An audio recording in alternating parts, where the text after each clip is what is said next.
Well, welcome to Books for a Better Life, a special edition of the Ways to Wellbeing podcast, coming to you in Book Week Scotland and with a live audience here at Waterstones Bookshop in Inverness.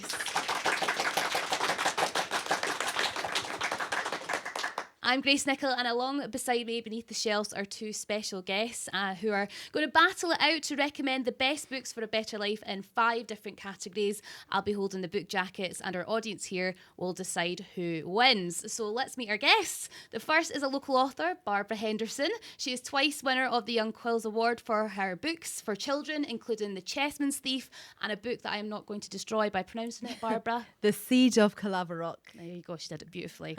Now, she's also the author of Scottish by Inclination, in which she describes her own and other personal experiences while settling here in Scotland, in her case from Germany. Now, this year she's become the writer in residence for the Forth Bridge. Does that mean that you had to actually climb the bridge for that role? No, I did get the opportunity to go up, and I am terrified of heights, which, didn't make it easy. I was writing about a boy involved in the building of it at the time, so it was good research, but my heart was in my mouth going into that hoist, you know what I mean, hard hat and everything. But people looked after me really well. I'm not in a hurry to do it again. But it was exciting to do it. Yes, thank you. I don't blame you. Now, as an author, do you get the chance to actually read yourself? I do. I read a lot. I always have a book on the go, and quite often more than one, actually. So it's probably fair to say that I don't sleep quite as much as I maybe should because I get sucked into a book. But I love reading, actually, like Karen, I think. Both pretty enthusiastic readers. And I quite often use the hashtag book o'clock if I tweet about it, and that's just when I have nothing to say, which is often then it'll just be another picture of the book I'm reading currently and then just tweeting or Facebooking it out as book o'clock. Now, alongside us is another award winner, Karen Bartke, winner of prestigious BBC Audio Drama Award for Best Debut Performance. And Karen has a string of radio and television credits to her name and is probably best known for her performance as Officer Karen in the TV comedy Scot Squad, which I love. Thank you. Have you had a run-in with the law yourself, Karen? I've never been arrested, but I did get pulled over once while I was driving, because I was a bit lost and I took a wrong turn in, and then I realised what I'd done, so I went all the way around the roundabout and then carried on, and then my car was really ancient and stalled, and by that point in time the police were like, she's nicked it, she's totally nicked it. So they pulled me over and I was like, I'm so sorry, my granddad left me this car and it stalled at the lights, and they were like, it's fine, you can carry on. And the only other real experience I had was I was walking over the park right next to my house one night and somebody yelled my name really loudly, and I turned round, it was 2 police officers, and I was like, oh my God, what have I done? What's happening? And they were like, love the show, and then just drove away. So that's been my main experiences with the cops. So you must be quite well known in the police kind of groups. Yeah, I'm sort of a 9 days wonder. I go to the police college to do training role plays with them. Which I've been doing for donkey's years, long before I was ever in the show, and I'm like a minor celebrity there, and with off-duty police officers in random parts of the country. I was on my friend's stag do in Pitlochry, and and twice I got stopped, and one of the guys that I was with is a real police officer, and twice I got stopped, and I was like, I bet you that's a police person, and every time they were either a retired cop, they were a cop on holiday. I was like, see, I told you. Well, thank you to both of our guests for coming along today. Big round of applause for Karen and Barbara. So confession time for me. I've kind of got out of the reading habit, so I'm hoping that Barbara and Karen here can convince me to turn a new leaf over, or a first page of a brand new book. We're going to have 5 categories of books, and I'll give each of our guests the chance to convince me to come along with their choices and go with them. Now, they'll both have up to 2 minutes to talk about each book, and our timekeeper Jeff will give us a wee audible signal when their time is up. Then it will be over to our audience, who will, by show of hands, vote for their favourite, and will reveal the overall winner at the end of the show. So, Barbara, over to you. You're up first. And the category is fiction that offers comfort or entertainment. So start with the name of your book and the author. So I'd like to recommend The Edinburgh Skating Club by a lady called Michelle Sloan. I absolutely love this book. If you enjoy Alexander McCall Smith, for example, that sort of gentle, accessible humour of the number one ladies detective agency or, you know, the Scotland Street type of stuff, I think you will love this. It's a dual narrative, so it's partially set in the modern day where an academic, an art historian, gets a sort of anonymous request to look into who really painted the famous skating minister. And she has to act on, on her own instincts. They're investigating whether it really is a Rayburn or whether there's something else going on, kind of often disputed. This is an iconic picture in the gallery in Edinburgh. The other one is Enlightenment Edinburgh, the sort of era of David Hume and a very often overlooked lady called Alison Coburn, a poet who plays a large role in this. How does the dual narrative work? You sort of skip. You have a modern little segment and then it goes into Enlightenment Edinburgh. They are often slightly connected, but I didn't find it annoying. Sometimes I can get annoyed when I can't lose myself in one narrative and I'm taken out of it, but I really was quite invested in both of them. And I love particularly the humour of Enlightenment Edinburgh and all the cameos of famous people, Robert Burns, Sir Walter Scott, David Hume. Loads of people show up in this book and often in quite quirky and funny ways. So I absolutely love this. That's your time up. Well done, Barbara. We did give her the ability to finish the sentence because we can't not let her finish a sentence. Well done. Karen, it is over to yourself now. Still, the category is fiction. The name of your book and the author, please. So I have gone for what I consider to be a stone cold classic, Sir Terry Pratchett's The Hogfather. This is a fantasy novel set on the Discworld world and Mirror of Worlds.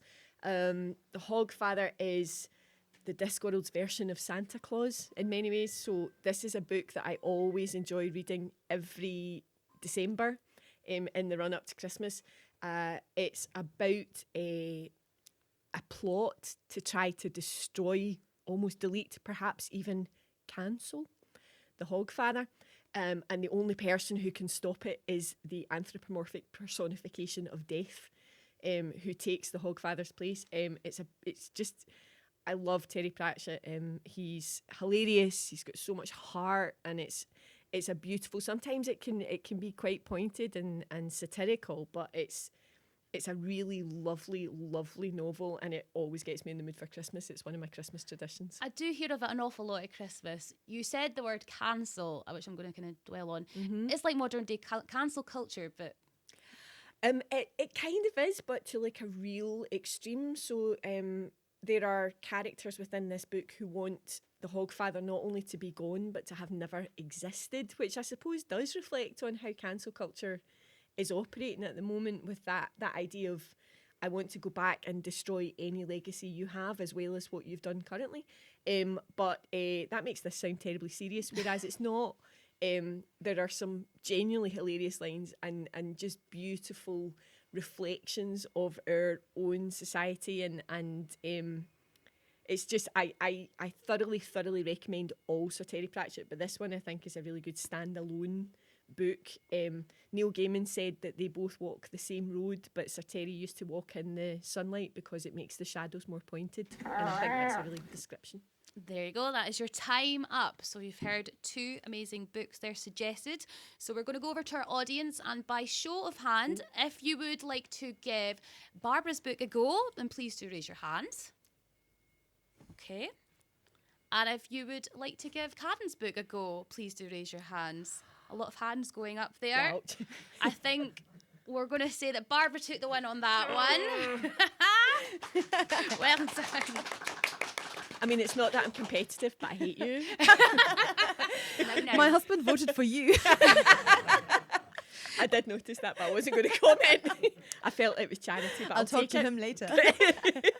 Okay, let's see how round two goes. So our next category is biography. So our guests were asked to select a biography of an inspiring person from history. So Karen, you can go this time first. So tell me the name of your book and the author.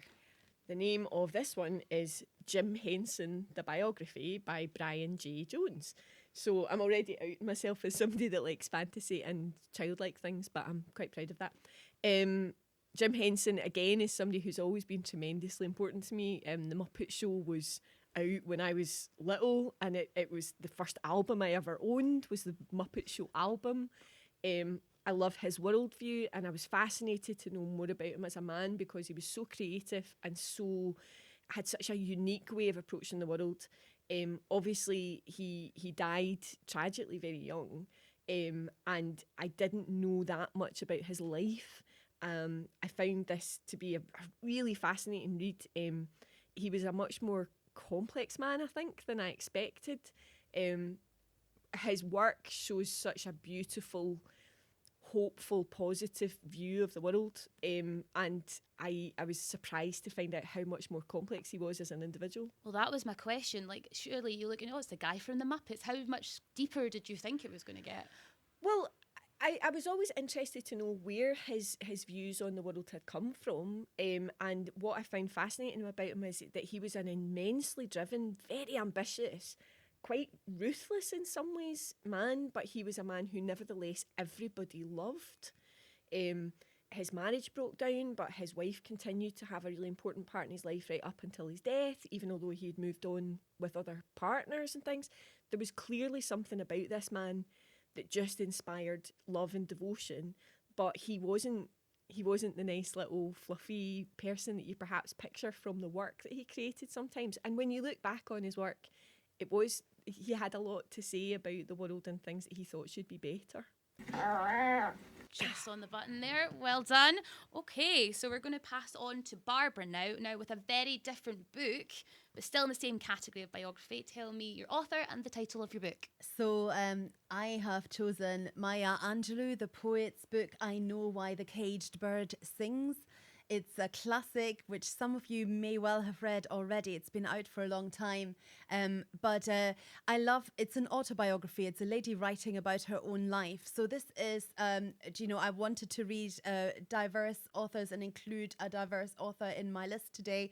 And so Maya Angelou grew up in 1930s America in the Deep South, experienced all that segregation and discrimination firsthand herself, and actually grew up in some ways quite a dysfunctional kind of, her childhood was terribly traumatic in many, many ways.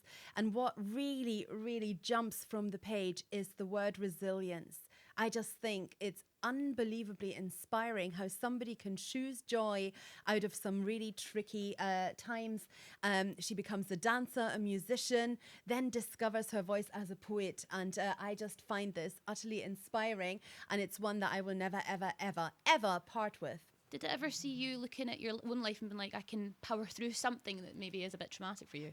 Yeah, I mean, I haven't experienced anything even remotely on the scale of the trauma that she had to endure. But in some ways, it also provides a little glimpse into history. And I'm really into history. I write historical fiction. And, this lady here, it's like a front seat during the civil rights movement and, all that sort of uncertainty. I think we know the outcome of all of that. And we so often don't realize how uncertain that time was and how it really could have gone either way for these people who were staking so much on the outcome of this, to see proper equality.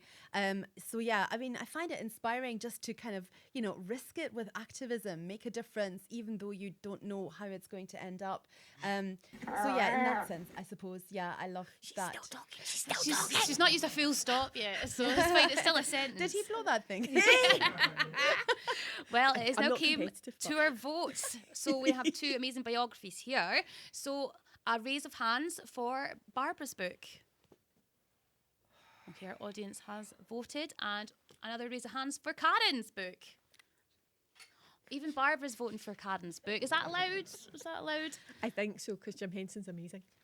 Well, that means it would be a bit of a draw. Yeah, I did think that. The adjudicator has given me the nod, and a draw is. So far it is 2 for Barbara, I'm sure, and 1 for Karen.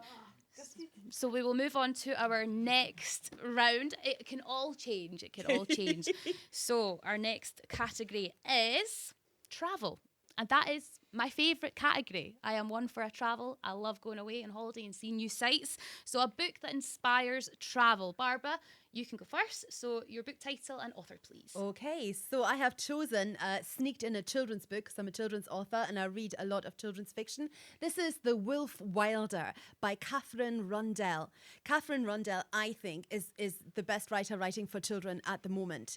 She has just had a new book out called The Golden Mole, which is doing brilliantly, and I haven't read it yet, so that is going to be next on my list.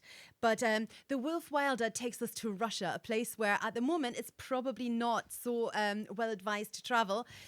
So it takes you to the remote kind of, tundras of the far, far east, but the frozen north, these endless steppes, but also then in the second half to St. Petersburg at the time of the Tsars with the golden roofs and, the colour everywhere and that sort of, real sense of wonder. Russia being a culture steeped in stories as well.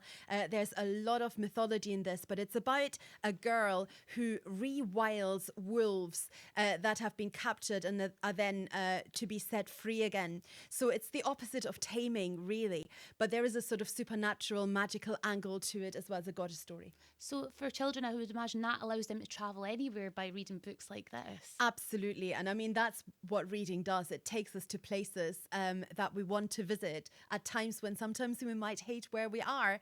And I think that's a wonderful thing that books can offer us. Yeah. I love this. I mean, it's one of the only books I've read and then bought again in just a lovelier edition because I love this so, so much. So it's a brilliant, highly recommended read about Russia. Just as I was about to ask the last question, right on the buzzer there. Very well done, Barbara. Karen, it is over to yourself for your book and title, please. So I have gone for Ben Aronovich's Rivers of London. Another fantasy book to an extent, a mixture of a police procedural and a magical fantasy. But it is a book that I read not long before I went down to London to live for a few months. And it's set all around Covent Garden Piazza and the Actors' Church, which is just to the rear of Covent Garden. And having read this book, as I was walking around London, I realised I was completely seeing the city in a different light. It's called The Rivers of London because there are anthropomorphic personifications, again, I've obviously got a thing for them as well, of some of the rivers in it, including rivers which are now no longer visible in the architecture of London that are underneath the streets. And I found it so inspiring. It inspired me to go into the Actors' Church for the first time, spend time there and enjoy the extreme shift between the crazy touristy Covent Garden Piazza and then just walking around the back of the building next door and suddenly finding myself in this oasis of peace and calm. And it's a really good book to get you into going to London. So would you find yourself as almost like your own little tour guide with all these different places? And Absolutely. I found myself walking up a street where I now know that there is a river underneath the street that I didn't know about previously, and I was like, I know it's there and nobody else knows. It felt like a real little secret mystery adventure, and I found myself trailing my hands along the stonework along the side of the Thames again, because I felt such a different kind of connection to London. It became something really magical and exciting, and it's also a really good, funny, sharp, clever, witty, highly plotted police procedural book as well. There's a lot going on in it, so I recommend this because it makes you see London a way you'd never see it otherwise. bang on the button again. Right, two very good pitches there, audience. So I'm coming back to you for another vote. So I'd like you to raise your hands if you would like to give Karen's book a go. Okay. And please raise your hands if you'd like to give Barbara's book a go. So I think that is fair to say it's a win for Karen. Yes. Well done. Yes.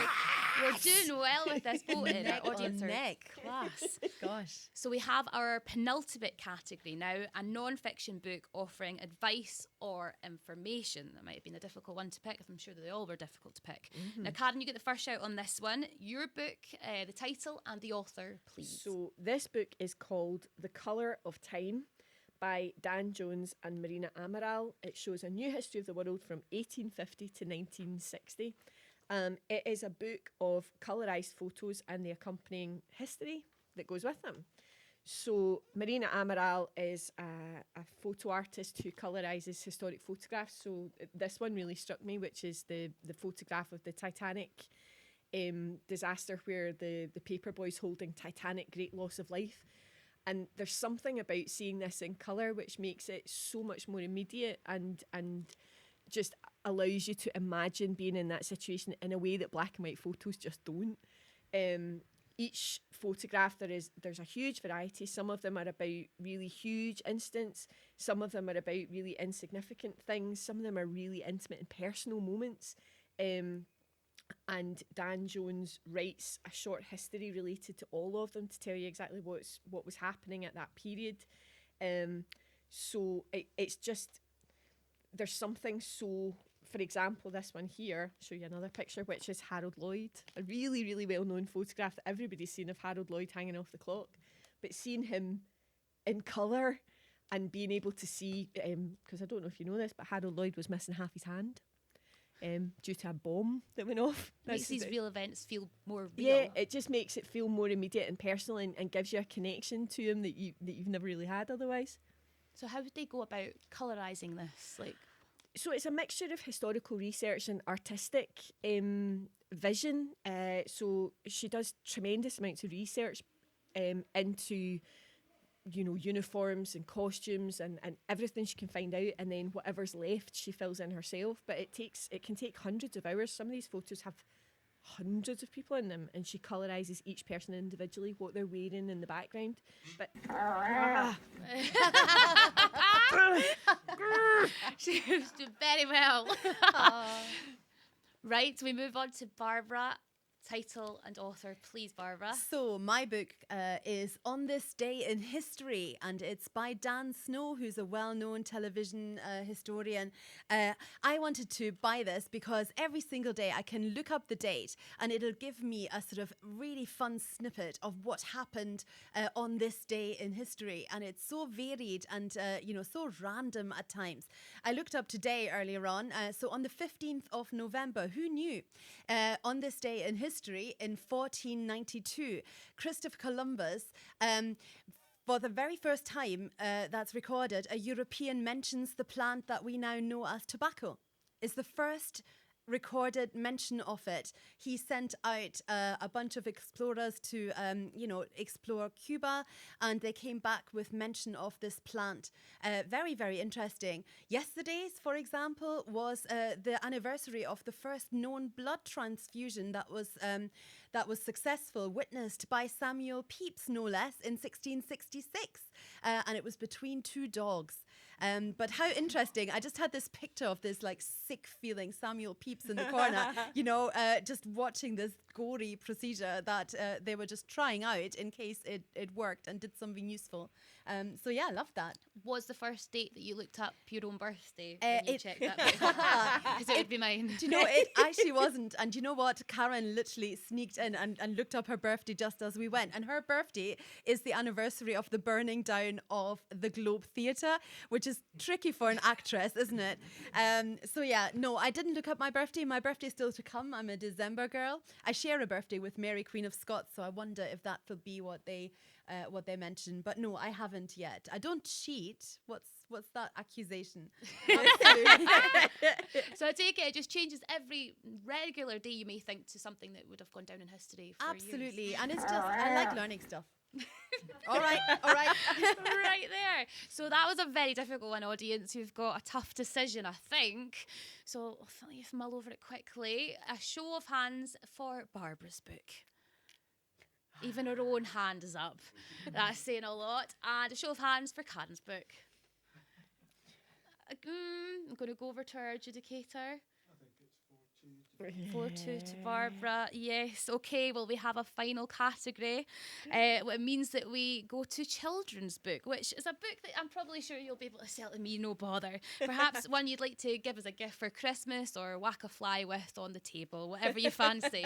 So, Barbara, as a children's author, you have to go first. You've got the honour. So, you just can't recommend any of your own books. I wasn't going to. This is one of my absolute favorites. I read this years ago when it won the Chicken House Prize, and it's called Black Powder by a lady called Ali Sherrick. I'm now friends with this person, but really only because I loved her book so much that I wrote to her and said so and asked her to give me a cover quote for one of my books years later, and she's now one of my pals in the writing world. So this is a book set during the Gunpowder Plot, which I wasn't aware of any children's book set in that time. I love a bit of adventure, me. I like the sort of tension of, clandestine dealings and, high stakes. So this is about a boy called Tom. His father is actually awaiting execution, and he has to save his father. But in order to do that, his loyalty is tested to the absolute limit, and he gets himself embroiled in this clandestine plot, finds himself in the dungeons beneath the Houses of Parliament, and is at the mercy really of events, but ultimately makes his own decisions. And I really like that when you take an event that everybody knows about but find an angle that nobody's thought of before, and she does so brilliantly. So I wonder if it's easier for children, I suppose, to connect with another child with big events like that. Usually you'd find it as an adult's perspective. Yeah, absolutely. And I think in general, we're hardwired, aren't we, for story. That is how we understand the world. That's how things make sense in our heads. And, this is, I think, a brilliant way to learn about past events, but to find yourself much more caring about the character, who's a fictional character. So highly, highly recommended. Tense adventure all the way through it. And actually a much more uncertain world where children had to make much bigger decisions than maybe they have to do today. And I think for modern kids, it's a brilliant thing to get to do that, to identify with these kids in these situations. Hey, you're getting good at this. Very good at this. I'm watching him. Karen, it is over to you. We've got your title and your author, please. Yeah, so my book is more of a young adult book. I would say it's for older teenagers, and it's called The Tick and the Talk of the Crocodile Clock by Kenny Boyle. I have to also put my hands up. Kenny Boyle is a friend of mine, so it turns out we both picked books where we know the person. This is a book about a character called Wendy, who is an aspiring writer. She works in a call centre and hates her job, hates her life, gets to know somebody called Kat, and then the story follows them as they become involved in a crime. So it's been posted on the crime table quite a few times in various Waterstones. But it's Wendy is a bit of an unreliable narrator. It's a book that looks at a lot of different things. It looks at mental health. It looks at grief. It looks at finding your place in the world. But it's also, again, it's really funny. It's full of heart, and ultimately it's a book about hope. It's a book about possibility. And I would thoroughly recommend it. I've read it a few times now, and I still really enjoy spending time with this narrator. I love this character, and I want to hang out with her. I would imagine a lot of connotations to Peter Pan and never really grown up, or what it's like to grow up. Yeah, there's certainly, it is a very, very loose retelling of Peter Pan to an extent. The publishers decided to help that a wee bit by just putting a Tinkerbell all through the book, just in case you hadn't figured that out. It is about Wendy as a character learning what it means to grow up and to move forward and finding her place in the world. And which does make, it is very much the story of Peter Pan about growing up, but it's so beautifully written, and I think it's very delicately done. And I think a lot of people will really enjoy the exploration of how all of these events can impact on people and possibilities. Beautifully done. It was like 2 words. Well done. Barely even Okay. In our final vote audience, we have 2 final books. So please do raise your hand if you would like to vote for Karen's book. Okie doke. And please raise your hands if you'd like to vote for Barbara's book. Okay, I think Karen takes the win on that category. So before we go to our final scores and find out who our winner is, I would like to ask you both a question. You both have 5 amazing books in front of you. Mm-hmm. Which is your favourite out of the books that you have with you, and which out of your opponent's books would you like to pick as well? So Barbara, I'll go to you first. I think if I had to pick one of the books here, it's just been my favourite read this year, and I enjoyed it so much that I just wanted to highly recommend the Edinburgh Skating Club. We lived in Edinburgh for 10 years. A lot of my really formative happenings happened there. Got married there, had my first child there. I was in and out of the art gallery. I walked around Duddingston Loch. You know what I mean? Like, I had so much personal investment in the place, so that's why I guess I love the book so much. And out of Karen's book, hands down, it'll be the biography of Jim Henson. I used to be a puppeteer. I worked a good few years as a puppeteer, and I'm now a drama teacher who uses puppetry an awful lot in her work. So yeah, and I grew up with the Muppets. They had this in Germany, guys. They did, and so yeah, it was lovely just to see all these characters here and to rediscover them actually and figure out what they're called in English. So there you have it. So Karen, which of your books is your favourite? Which of Barbara's would you prefer? So I would have to go for Hogfather. Everything about Sir Terry Pratchett. He's my comfort author. He's the person that I go back to when I want something that will just make me feel content and happy, and he creates a world that makes me a bit happier, because sometimes it's a bit nicer than the one we live in. So I would go for Hogfather. In terms of Barbara's books, it's actually really difficult because all of them are quite appealing. I think I would probably go with Black Powder. That really appeals to me. I love a children's book, and I really like the idea of a historical children's book. It's not something that I've actually read before, so I would probably go Black Powder, I think. Some very good decisions there, and some great books, and really we're all winners because we've now got 10 amazing books to go and read if we want to. I'm going to go over to find out who the winner is for tonight. I kind of want to, just before you do, I kind of want to know what one you might read. What one would I read? Oh, I have to say, big fan of travel, always have, always will be. I am going to London, so I think your book, Karen, with the Rivers of London, just because of the time and the place. It's not because I'm competitive, I was just curious. Well, I have to say, at the end of that, it was a final draw, which means that both of you win. Yay! Put it there. I don't know why I do that like I'm young. You both were the best recommenders of best books for a better life. And as I say, we're all winners really, because we've got 10 books to go away and read and enjoy. So thank you to Karen and to Barbara, our producer, timekeeper and kazoo maestro, Jeff Zazinski, and also to our sound engineer, Pete Smith in the corner there, and to everyone here at Waterstones and Inverness, including our lovely wine-soaked audience. I'm Grace Nicoll, and for Books Week of Scotland, and with the support of the Scottish Book Trust and Partnerships for Wellbeing, this has been Books for a Better Life. Thank you so much.